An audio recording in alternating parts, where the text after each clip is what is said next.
And we'd open 3 presents and pass around. This took anywhere from 4 to 6 hours. By the time it's like, I'm fucking done with this. They ruined opening presents. That's like some Marvel supervillain level shit right there, right? Oh, God, I fuck Christmas. This is why I went Jewish and now I celebrate Hanukkah. Anyway, our next comedian is from Newaygo, Michigan. So far away. His name is Rod Stark. And he said not to say this. You could talk to him a little bit. Not too much. Just a little bit. Get over Rod Stark, everyone.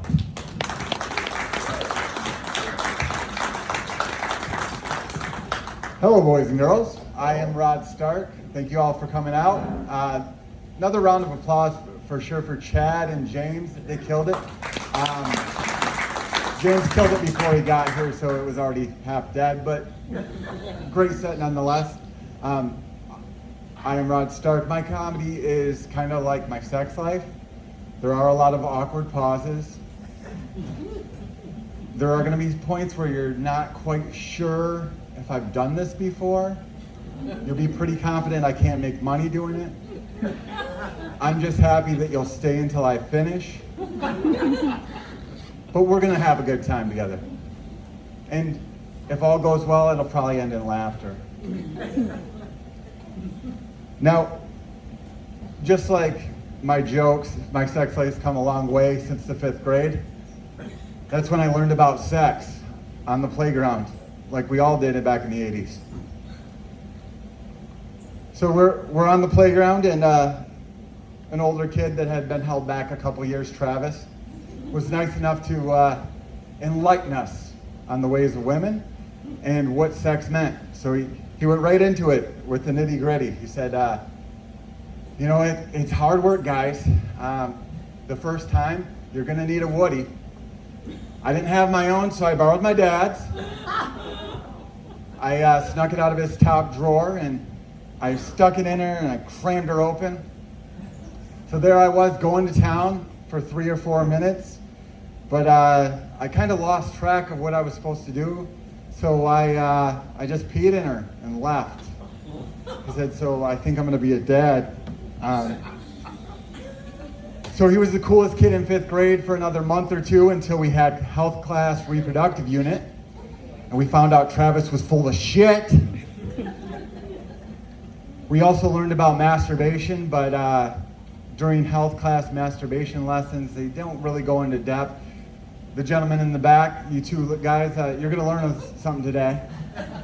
So in class, they go through the basics, real sterile stuff, it's all right, you get comfortable with your body. So like any, fifth grade boy, I went home and I did my homework. But, it felt okay, but I was like, I don't get it. So I just, I was like, rubbing on yourself in the shower doesn't feel that, it's all right, but I got other things to do. It was like a good 3 or 4 years before one of my friends let me know, you gotta keep going, it gets much better. So, the 8th grade was a lot of long showers into my house. So I was raised the oldest child of my parents. I was actually wanted, unlike James. My mom, when she married my dad, when they decided to get married, she said she wanted a boy and a girl. That's, the American dream. Let's have a boy and let's have a girl. So she was really excited when she got pregnant. It was a few months before they officially got married, so I attended my first wedding 2 months before I was born. Great times. So then, I'm a baby, they're becoming a family. My mom's happy to be a mother. And she's ready to have another one. We're gonna have the girl. So 2 years after I'm born, they pregnant again, and she's sure she's gonna have her girl. They go to the doctor, get the ultrasound, and find out she's having a boy. So she starts crying, and after about a week of crying, my dad finally convinced her, it's all right, we'll have another boy, but we could try again. And she's like, no, let's have 2 boys is good. There's no way I'm gonna have another kid.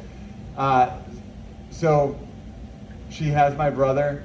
At the hospital, as she's having my brother, Justin, she says to the doctor, just while you're in there, tie my tubes. But back in the 80s, they wouldn't let you get your tubes tied as a younger woman. So they said, the doctor made her a deal. He said, if you still want to have this tube ligation, come back in a year, we'll take care of you. So my mom, like clockwork, 1 year later, she comes to the doctor for her appointment, says, hey, I'm ready to get my tubes tied. Doctor tells her, okay, that's fine. All we got to do is do a pregnancy test, make sure you're not pregnant. And she said, no, that wasn't the deal. We're going to get in there, snip, snip, get it done. And he said, no, rules and regulations. I'm sure it'll be fine, but we got to check. And sure enough, 2 pink lines. She's got another child. She starts crying before they got anywhere with it. The doctor said, hey, we don't know yet. Could be a girl. You could get the girl you mentioned you wanted, and she was just convinced she was going to have another boy. Shortly thereafter, she got her fears realized, confirmed, and she was having another boy. So one of my first memories as a child is just my mom crying on and on because she was going to have a 3rd son. She was so angry about it, she decided she was not going to name her 3rd child. She did not want him. So she let my younger brother, Justin, name my brother, my 3rd brother. And he decided, like any 2-year-old kid would do, he was going to name him after his favorite TV show. So he came up with the name Punky Brewster. Even though my mom was not excited about having a 3rd son, she vetoed that name. So he went with Punky Brewster's dog. So my brother is named Brandon. My mom's still working to overcome the fact that she's got 3 sons. I'm 40, my youngest brother Brandon is 37. She might just forgive him in the coming years, but she has not yet.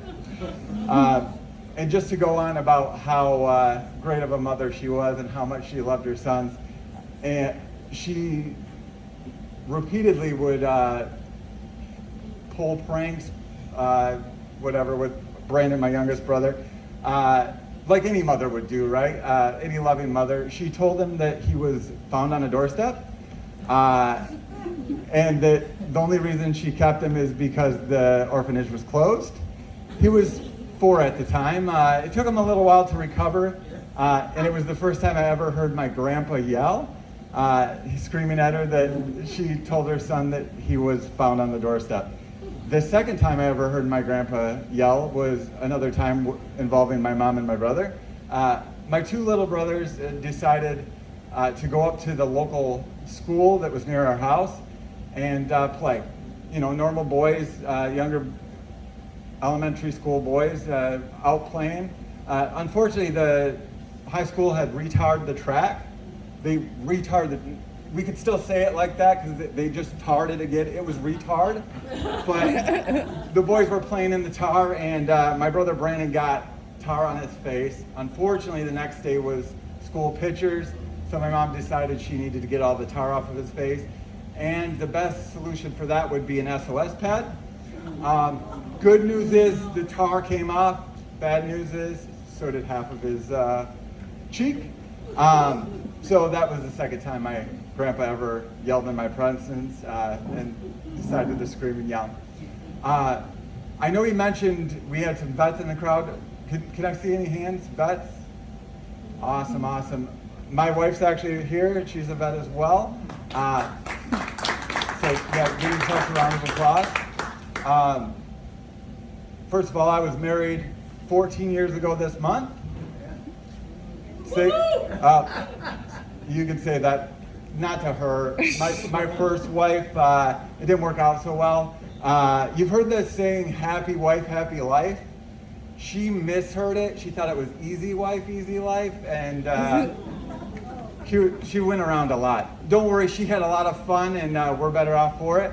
I actually this is my 3rd marriage. I know this one will work, because like I said, she's a Air Force vet, so she's used to making bad decisions. She's also a disabled vet, so she's not very fast and can't run away. But yeah, love of my life here.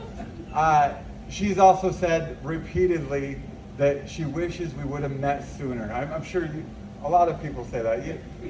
I wish we would have met sooner, but after seeing some of her childhood photos, she was a bit of an ugly duckling and a late bloomer, so the feeling is definitely not mutual. I'm super happy we're together now, but I would not have hung around back then. So we came from very different backgrounds. She was from a religious family, very conservative. They didn't even have a TV growing up. And they were very involved in the church, so much so that they used to have men from the church that were, men of the religious persuasion that would stay at their house. And when they were telling me this story, I was like, how did these kids not get diddled? Having all these strange religious men in their house. And then when I saw their pictures, I knew they were safe. On the flip side, my family, like I said, we came up a little bit different. I went to church as a kid, but my parents didn't. In fact, I was the 1994 Faith Baptist Church Bus Rider of the Year. Thank you very much. As an award-winning religious person myself, I still don't understand prayer. I've never figured it out. As a kid, I thought it was maybe because I was just too young. I didn't get it. I knew we bowed our heads and somebody prayed, but were we like giving them our prayer power while they were talking? Were they talking to God for us? Like it never quite made sense. Also, like, what about on Facebook when somebody asks for a prayer and they're just vague, they don't give you any details? Like that's not part of the deal. Like we want the gossip of what we're praying for, so we at least know. There's give and take. We got to get something out of it. Also, I never understood why, like, praying for sports teams or even in war, like, is it just a numbers game where if you have more people on your team that prayed for your team to win, that you win, or that your side of the war wins? And if that's the case, we're in trouble when we go to war with China. I don't know if you guys are big into math, but they got us outnumbered by a few.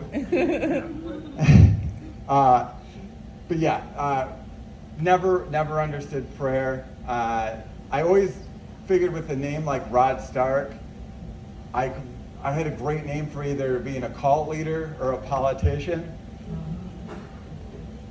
My slogan would be the same no matter which one I went into. You're light in the dark, Rod Stark. But with the way politics have been going, I'm not sure that would be a good fit. I feel like America's kind of like a college-age girl that's going through weird phases. She went with the black guy for a while. Then she thought about going with a woman, but her family kind of pulled back on her, so now she's just with old guys that are rich. When it comes to politics, I know it can be really divisive, but I think there's one thing we could agree on. We've got something we've got to like course correct. I mean, even down to who gets to vote.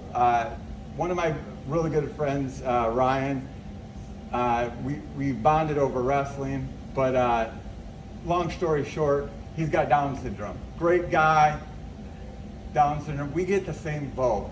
And, I know this is probably controversial to say, but I don't feel like that's right. I don't think we should get the same vote.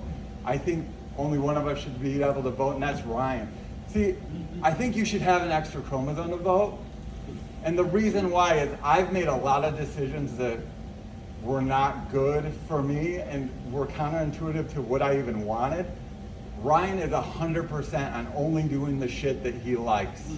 He's only had 100% good days. I deal with depression. I hate myself.